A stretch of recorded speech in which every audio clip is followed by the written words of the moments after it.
ওখানে একটা সাপ ছিল, তাই লোকটা বলছে যে সাপ আছে, দেখে শুনে কাজ করবি। দেখো সাপটার নাম বলতে পারবো। শেষ পর্যন্ত দেখো ভিডিওটা, তোমাদেরকে কিছু কথা বলবো, ভালো লাগলে একটু শেয়ার করবে, সাপোর্ট করবে।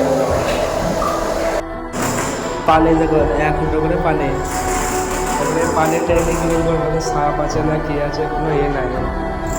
সত্যি প্রবাসীদের কোনো জানে গ্যারান্টি নাই। এইদিকে এখন নামলাম, এই পানিগুলো সব তুলতে হবে, পানি তুলে যত কাঁচরা আছে সব ফেলাইতে হবে। এখানে যদি আমার ভয়েস ক্লিয়ার না আসে কিছু মনে করেন, আমার তো মাইক্রোফোন নাই বা ভালো একটা দামি ফোন নাই, তো যেমন করে তোমাদের ভিডিও আপলোড দিয়ে তোমরা দেখো ভালো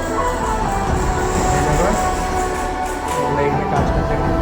ওই দিক থেকে বলক ফেলাচ্ছে, বলক নামাচ্ছে, তো বলকে পা দিয়ে দাঁড়াবো, এদিকে বলক নামানো হচ্ছে। তো আমাদের এখানে সব কিছু রেডি, এখন পানি তুলবো এখান থেকে। হ্যাঁ, তোমাদেরকে একটা কথা বলবো, শোনো এটা ভালো করে। আমি এটা মেয়েকে 4 বছর ধরে প্রেম করতাম। মেয়েটা আমাকে বলেছিল বিয়ে করবো, অনেক কিছু কোশ্চেন গেছিলো, বাপের কোশ্চেন, কোরআন কোশ্চেন, অনেক কিছু গেছিলো। তবে সে শেষ পর্যন্ত কী করলে ছেড়ে গেলো। আজকে কাজ করছি, শুধু ওর জন্যই কাজ করছি, আমার এমন কোনো অভাব ছিল না যে কাজ করতে হবে। তো ওর জন্য ছেলেদেরকে একটা কথাই বলবো, তোমরা যদি কোনো মেয়েকে ভালোবেসে থাকো, বিশ্বাস করো না, তবে অতিরিক্ত বিশ্বাস করো না।